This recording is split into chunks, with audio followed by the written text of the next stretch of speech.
il a parlé engagement wu restructuration de la dette sénégalaise.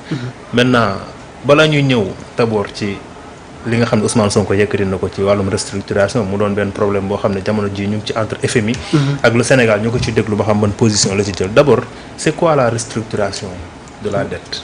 Alors merci beaucoup ça c'est une bonne question en tout cas balaa ma ci wax sax nag li ma bëgg peut-être lancer un appel à tous les médias il faut que on pose ce débat sur la table ni ñu waxtaan ci on essaie de trouver des pistes de réflexion parce que c'est un moment boo xamante ne véritablement war nañ ci mën a waxtaan trouver les meilleures solutions pour s'en sortir d'ailleurs le premier ministre wax na ko ci Terra Meeting bi certainement on est uni que dañ ko proposer une restructuration mu bañ ce qu'on sous-entend derrière maintenant peut-être pour ñu ñuy seetaan comprendre pour bañ a technique de trop de façon un peu simple restructuration mooy par exemple nga lebal ma xaalis ne ma par exemple da nga ma koy fay dans 10 ans chaque année nga am loo ma war a fay léegi nag man mi lay fay chaque année ma dem ba benn moment avant 10 ans ma gis que ne nekk naa ci situation boo xamante ne vraiment mënatuma la fay ma ne naa ñëw ci yow pour ñu waxtaan pour nga mun ma ñu xoolaat condition d'endettement yi pour ñu mun a xoolaat conditions yi est-ce que ndax da nga may yokkalaat est-ce que ndax da nga may yokkalaat 10 ans yi et cetera loolu nag dafa am ay avantages am ay inconvénients avantage yi d'abord waaw pour wax avantage de restructuration moom mooy d'une part de façon très simple à court terme dina la permettre nga soulager sa situation budgétaire sa finance sa trésorerie en quelque sorte te loolu daf lay permettre nga am benn marge de manœuvre parce que soo doon fay parce que restructuration pratiquement ci ñaari levier lay gën di appuyé ci délai de remboursement bu fekkoon ne par exemple 10 ans la ñu nañ la ko yokkal 20 ans certainement buñ la ko yokkalee 20 ans donc chaque année li nga daan fay day wàññeeku su wàññeekoo dina la permettre nga am benn soulagement soo amee soulagement ça te permettra au moins nga am benn marge de manœuvre boo xamante mun nga réorienter sa financement en quelque sorte dans des secteurs prioritaires loolu avantage la de façon globale loolu mooy avantage bi gën a kii da lay permettre nga soulager wu souffler pour mun a financer sa yeneen activités mais généralement loolu c'est peut-être à court terme bon généralement à court terme lay doon mais li ci doon inconvénient mooy doo amati crédibilité sur le marché financier parce que benn aveu de difficulté la d'impuissance waaw da nga ne par exemple mënatoo donc forcément kenn du la nangoo lebalati ci marché financier donc day wàññi sa crédibilité sur le marché financier doo ci amati accès wala soo demee di leb san daanaka lañ lay lebalee ñàkk a leb sax moom moo ko gën donc ce qui veut dire tu es dans une situation de risque d'accord waaw li ci gën a compliqué nag moom mooy restructuration boo xamante ne en quelque sorte dañ ko parrainer peut-être à FMI wala parce que FMI loolu day proposer en quelque sorte mu def restructuration d'accord et ñoom conditions ñuy teg dafay diis lool pratiquement il te parle dañ lay wax que ne nga bàyyi sax sa subvention ci yenn secteurs yi te ñun xam nañ ne avec les pays peut-être qui sont en voie de développement on peut dire subvention dafa am solo lool ci suñu économie déjà quand tu regardes subvention bi ñuy def ci électricité c'est vrai qu'on peut en discuter sur le fond mais soo seetloo subvention bi day permettre peut-être électricité am bon de façon globale dina am impact ci électricité loolu ci amee impact ci électricité day am impact ci productivité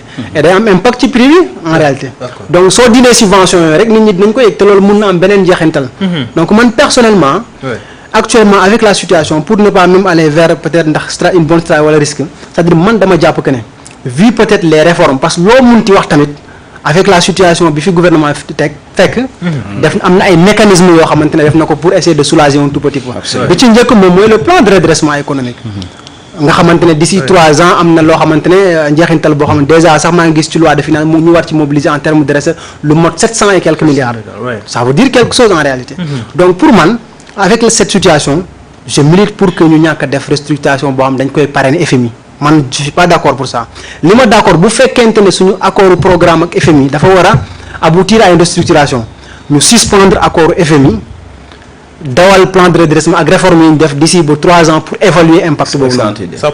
Ça peut soulager bien sûr dans la mesure où tey par exemple réforme yi nga xamante ne ñu ngi ko def par rapport ak taxe yeeg taxe bi ci jeu de hasard yeeg taxe yeeg kii alcool beeg yooyu noonu je pense que li muy kii ça tourne autour de 700 milliards soo ko xoolee ci loi de finance mais ça c'est quelque chose donc soo boolee 700 milliards yi ak recettes yi nga xamante ne plan de redressement di koy indi 762 milliards day tourner autour non des ressources internes day tourner autour de 1000 et quelques milliards donc ça peut soulager en quelque sorte foofu juste pour leeral foofu rek lu ndaw nga baal ma rek allez-y mooy pour leeral foofu banque mondiale bu ñu bëggee imposer loolu lu tax Ousmane Sonko bañ restriction boobu xam nga dafa bañ ko parce que banque mondiale bu ñu imposer loolu daf ñuy wax ne ah yéen kat bor bi ngeen ko war a fay te bu ngeen fay bor bi nag wax dëgg yàlla subvention bi ngeen def ci courant bi da ngeen koy dindi maanaam courant dana gën a cher. nañu yéen Sénégal li ngeen di bëgg ceeb bi ngeen wàññi da ngeen di teggi subvention bi ceeb dana cher maanaam bu ñu toppee FMI ci li mu bëgg pour fay ñu bor pour ñu fay bor boobu ñun dañuy xëy rek dund gi yëpp yokk. courant yokk ndox yokk Ousmane Sonko ne leen loolu du ma ko def sama askan. loolu du ma dugg ci loolu la waaw ne ma du ma dugg ci loolu di ko def sama askan. te yaa ngi waxte 700 milliards. mais bu fekkee ne nasaraan bu fekkee astafirullah sénégalais de l'extérieur yi rek dajale nañ 450 milliards. sénégalais yi ne fii ci biir réew mi ñaata lañ mën a dajale. mbéjum kanam. avec la volonté. borom moo koy fajal boppam. je dis que ne ñun tey jii. guute gii nga xamante ne nañu wax te dëgg nañu wax te li fi ne nag. Macky Sall moo ñu fi dugal guute gii. bàyyi ñu fi boru ñaata milliards.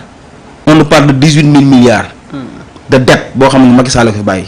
il paraît que c'est faux gars yi neen c'est 24 000 milliards. bàyyi ñu fi une dette cachée de 7 ñaata. on nous parle presque 10 000 milliards. 18 000 milliards. 23 000 milliards. waaw mais dette cachée boobu. ak yeneen.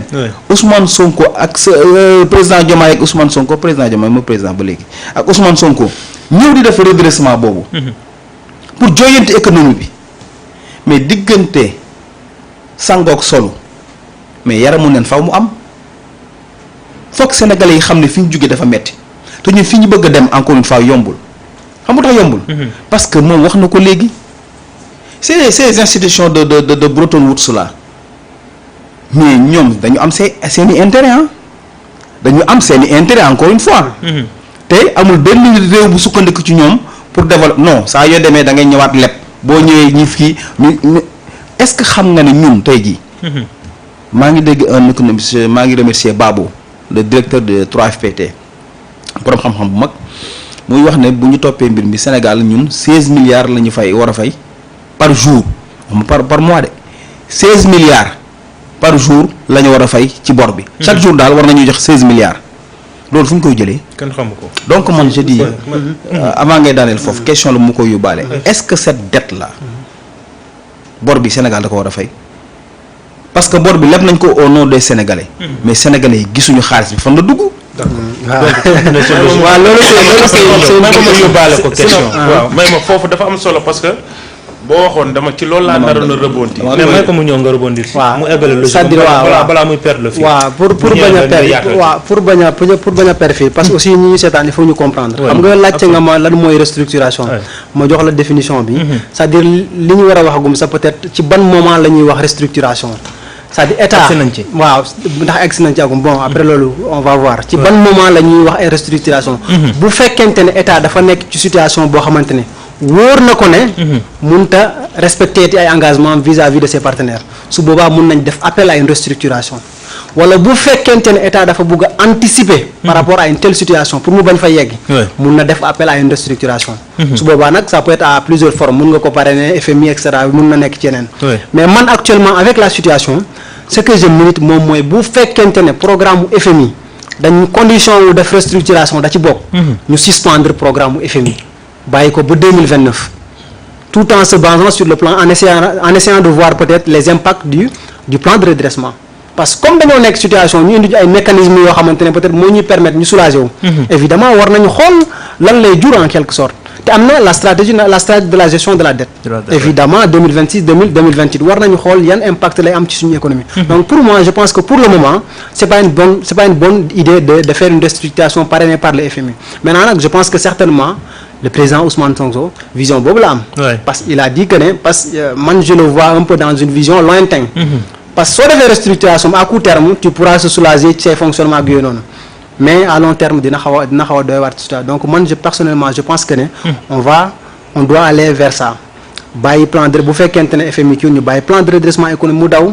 ak réforme yi nga xamante ne jot nañ ko def ci la stratégie de la gestion de la dette bu fii ba 2029 on essaiera de voir ban impact lay am man xam naa ne dina am de véritable impact. parce que déjà ñu ngi gis li muy indi en 2026. ci loi de finances initiale bi. ñu ngi gis li muy indi en 2026 leneen li ci topp aussi. wax na ko sànq nee na ne il faut que ñu serrer les ceintures c'est très important ça. serrer les ceintures. Et loolu je pense que je lance un appel au gouvernement xam naa ne ñu ngi ci. mais vu la pression bi mais il faut que gis nañ ni pare nañ pour loolu. non war nañ ko mën a def. parce que ñoom ñoo ñu jaay aussi que ne dañoo ñëw pour taxawal Sénégalais yi bon loolu lañ jaay askan bi donc il faut que ñu dem ci logique boobu noonu. serrer la ceinture peut-être muy commencer peut-être par réduction train de vie de l'État gis nañ li nga xamante ne Ousmane Sonko mu ngi koy def par rapport à ça surveillance bi nga xamante ne moo am derrière. évidemment gis nañ ci plan de redressement pratiquement fusion yenn structures yi nga xamante ne boole nañ leen mu tourner autour de 50 milliards ce qui veut dire. nekk nañ ci logique boobu noonu. il faut que ñu continuer si. maintenant nag leneen li ci ëpp li ci topp moom mooy. on essaie de sensibiliser la population par rapport aux réformes yi nga xamante ne moom lañ teg. parce que xam nga lu tax may wax loolu juste la question de la fiscalité. xam nga ñun quand tu regardes ñun Sénégal on n'est pas apte bon ñun dañoo am benn historique ak impôt. sama papa bi nekk Kaolack wala bi nekk Fongolemi soo koy wax impôt daf naan bon kii day ñëw rek juste pour jël li ma moom. mais il faut que par exemple mu am benn communication boo xamante ne mooy tourner autour de ces réformes. pour que les gens puissent comprendre que ne ki nga xamante ne moo nekk Fongolemi wala Touba mu comprendre que ne booy fay impôt moom mooy tax wala sa doom bi nga xamante ne moom mooy jàngi prime mooy jàngi. impôt bi ngay fay moom mooy tax ñuy fay enseignant bi nga xamante ne moom moo koy jàngal. sécurité bi ngay fay si ngay am. impôt bi ngay fay moom moo tax ñuy fay gendarme bi. sax suñu demee ci logique boobu gars yi def communication les gens peut-être puissent comprendre. xam carrément que ne li ñuy fay impôt fii lay dugg. je pense que facilement dinañu permettre li nga xamante ne bëgg nañ ko non seulement ci plan de redressement mais également li nga xamante ne bëgg nañ ko ci dans les autres réformes. ñu gis impact yi mu nekk loo xamante ne dina am solo ci suñu économie dans sa globalité. mais pour dire de façon globale avec la situation actuelle. pour man restructuration de la dette dañ ko war a dàq.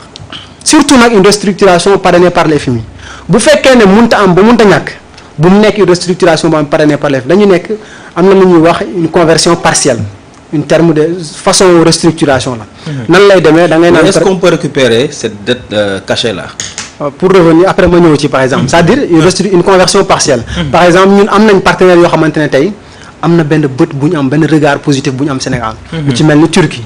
lu ci mel ni Chine parce que dañoo bëgg a gagner Afrique te ñun à travers notre diversification partenariat yi ñuy def nii. je pense que ñooñu bor bi nga xamante ne amal nañ leen mën nañ la écoute il faut que par exemple bu fekkee ne dans 10 ans là 100 000 francs yi ngeen ñu lebal 50 000 yi ngeen yóbbul ñu ko peut-être dans 20 ans ça peut se discuter entre des partenaires. c'est une forme boo xamante ne mën nañ ko def négocier mu permettre ñu souffler en quelque sorte. maintenant pour revenir par rapport à dette moom honnêtement parlant c'est catastrophique. li xew moom vraiment. xam nga quand tu regardes même l'évolution par exemple affaire bi process bi. bi gouvernement bi defee diagnostic kenn bëggu doon wax bi Ousmane Sonko kenn bëggu doon wax bon experts yu bëri bëgguñu woon wax parce que dañ ne bon nañ xaaragum la suite.